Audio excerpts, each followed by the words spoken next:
Paralelo 21 te presenta el libro La reunión del chocolate de Luis Jorge Arnau. Cada día en este podcast compartiremos un capítulo de esta magnífica novela. 20. 1813. Todo el poder de la corona. Segunda parte. La turba saltaba de la excitación al cansancio, dormitando a ratos en medio de un desorden bíblico. Era al fin de una ríspida tarde de dudas y asegúnes, de discusiones cargadas de resentimientos y de luchas de poder. El cura quiso ser más fuerte y lo fue al hacer valer su opinión, pero al recular mostró su temple o su impotencia. Sin esperar la madrugada, aquella marabunta dio marcha atrás y no entró a la indefensa Ciudad de México. A partir de ahí, los insurgentes fueron masacrados por un ejército entrenado y bien dirigido por Calleja, que le seguía los pasos viniendo de San Luis Potosí. El primer resplandor se redujo en pocos días a una pequeña vela amenazada con apagarse en cualquier instante. Hubo relámpagos de optimismo en Guadalajara, luminosos pero breves, ruidosos como la determinación por abolir la esclavitud, pero a partir de Puente de Calderón, la ridícula derrota, todo fue correr y esconderse. Para entonces, confundido, Hidalgo fue incapaz de orientar los sucesos que se tornaban en su contra.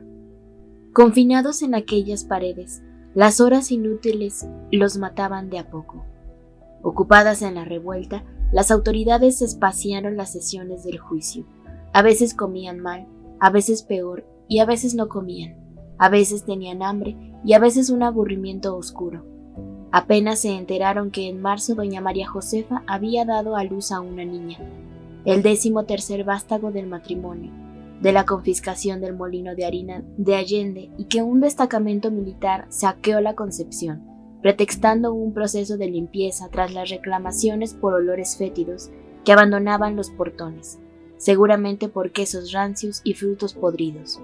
A mediados de un mes olvidado, un visitador eclesiástico llegó a verificar el regreso al redil, comunidad queretana, sumisa como siempre pero inquieta como pocas ocasiones. Durante su estancia comprobó que no había gritos, pero había murmullos, no había balazos, pero había amenazas. Se rezaban maitines, pero la paz estaba lejos de ser perfecta. La destitución y traslado de los corregidores a la Ciudad de México anunció a los hermanos González el agotamiento de cualquier posibilidad de clemencia, para dar un castigo ejemplar a la población, inconforme ellos eran el medio ideal. A veces siento la muerte en el cogote, gimió Emeterio. Entonces eso no es nada. Trató de consolarlo con alguna broma de esas acostumbradas por Pérez. Cuando llegue la muerte, te recorrerá el cuerpo entero. Ambos habían envejecido 4 vidas en tan solo 7 meses. Los estaba matando la esperanza de que todo terminara pronto. ¿A qué sabe la muerte? A olivas viejas, como las que venden en el negocio de Romero, sonrió Epigmenio. ¿Nos perdonará Dios? Seguramente. Sabe que no hemos blasfemado ni atentado contra la Iglesia, pero nunca están de más algunos rezos. Así usas la cabeza en algo útil. Cuando se enteró de la muerte de los líderes, se sumió por semanas en una profunda agonía. Entre las personas que conoció durante las tertulias, no vislumbraba a nadie capaz para continuar con aquellos planes. Era, sin duda, el final de una gran borrachera de un año. Recordó aquellos meses de incógnitas y planes, de charlas inofensivas donde sonrisas utópicas desatoraban el proyecto. A ese hombre que planeaba al exceso sus actos y que, sin embargo, había tenido que lanzarse con las apuestas en contra, aprovechando la mínima posibilidad que le daba la colonia desordenada y parcialmente acéfala. Era un hombre de guerra y sabía que, o era en ese momento, o no sería tal vez nunca, y por lo sucedido durante los primeros meses de 1811, parecía que no iba a ser nunca. El proceso a los conjurados en Chihuahua fue desigual y precipitado, le dijeron los rumores que traspasaban las paredes. Primero fueron Allende y Aldama, unos días más tarde le tocó a Hidalgo. La historia se ensamblaba con retazos, fueron destrozando de a poco a los cabecillas, recargándose con sadismo en las grietas de sus heridas. Allende estaba destruido desde Acatita de Bajal, donde fue asesinado su hijo Indalecio. No había para él el peor dolor. Su rostro lo mostró durante la prisión, el juicio y la ejecución, que era casi innecesaria, pues lo habían matado justo el día de la traición de Elizondo, que había puesto punto final a su huida hacia ninguna parte. Era un militar forjado para casi todo, pero no para eso.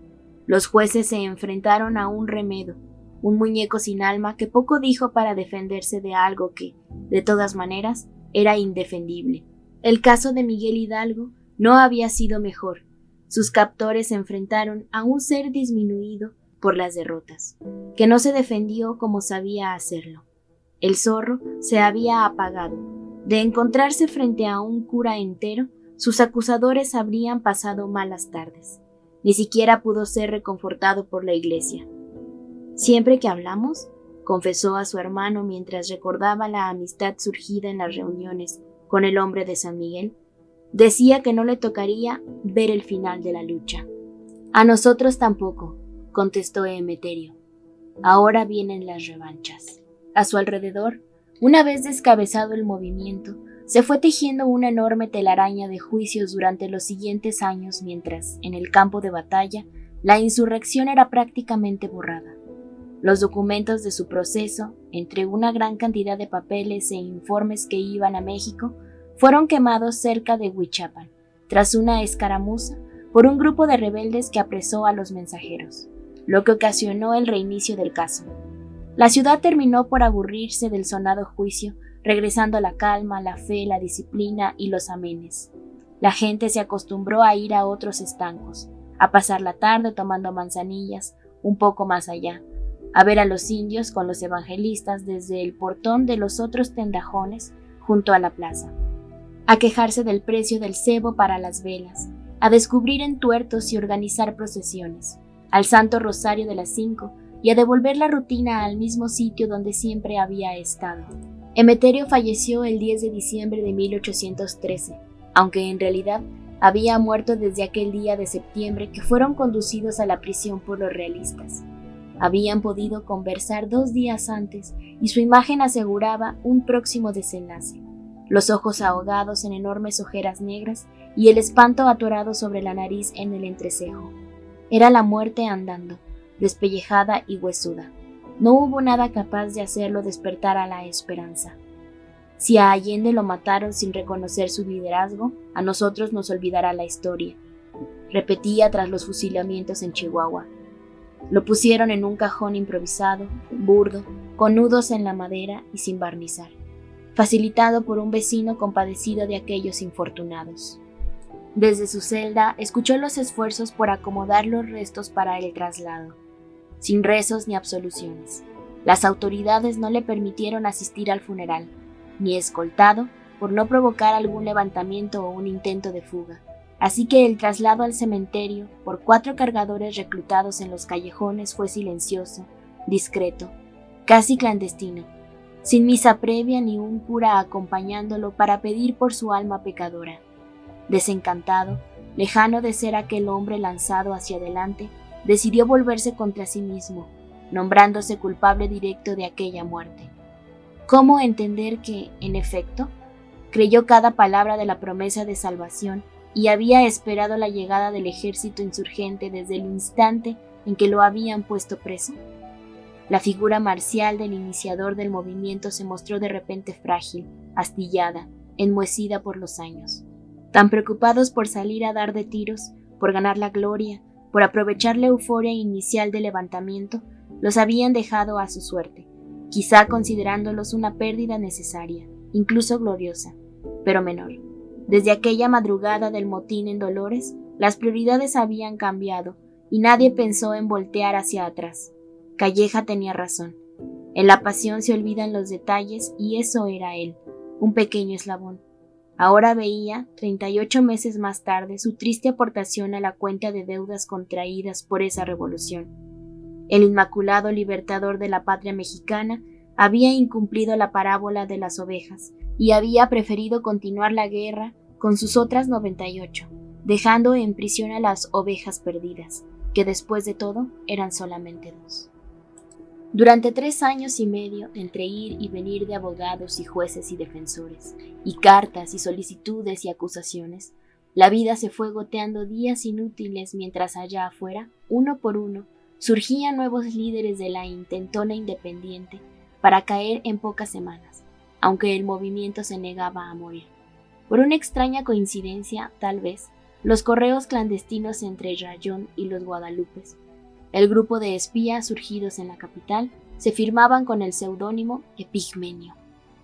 Con cada carta encontrada a algún sospechoso, algún payo en los caminos, algún carruaje, volvían los interrogatorios de las autoridades que, en absurda formalidad, se iniciaban preguntándole su nombre. «Nadie estaría dispuesto a suplantarme en prisión», contestó un día. El tiro de gracia llegó el 6 de abril de 1815, cuando fue encontrado en un cajón de su mesa en prisión un impreso titulado Aurora Queretana, un panfleto donde él y un compañero de apellido Piña incitaban a sus conciudadanos a seguir en la lucha, a reivindicar el movimiento, a no claudicar en el empeño de lanzar a los gachupines de vuelta a casa. El pequeño legajo fue considerado un libelo inflamatorio y cismático por el Santo Oficio de la Inquisición y se determinó su inmediata quema. Ese suceso ocasionó que, al ser relapso, fuera recluido en el calabozo del diablo dentro del cuartel de Sierra Gorda y se iniciara un segundo proceso, sin haber siquiera terminado el primero. Era irónico, pensó a su llegada al juzgado, descubrir aquella hermosa plaza engalanando un sitio tan insensible al dolor humano. Los barandales de fierro legítimo, traídos de Vizcaya, bordeaban un zócalo de piedra de Chiluca, de 1/3 de vara de altura y adornado de molduras labradas. Al fondo, un elegante portón tallado de 2 hojas se abrió lentamente ante el prisionero para enfrentarlo a su destino. Mientras el juez asignado a su caso revisaba expedientes e interrogaba al prisionero, un fraile de cerquillo y capucha calada, presente en el interrogatorio con su velera, pendiente al pecho y unas ganas enormes de dictar sentencia, mostraba con su presencia la determinación de las autoridades religiosas por dejar claro su rechazo al movimiento iniciado por un sacerdote excomulgado y ajusticiado. Aquel religioso fue implacable, frío, puntual y muy influyente con el juez, aunque permaneció callado gran parte de las audiencias.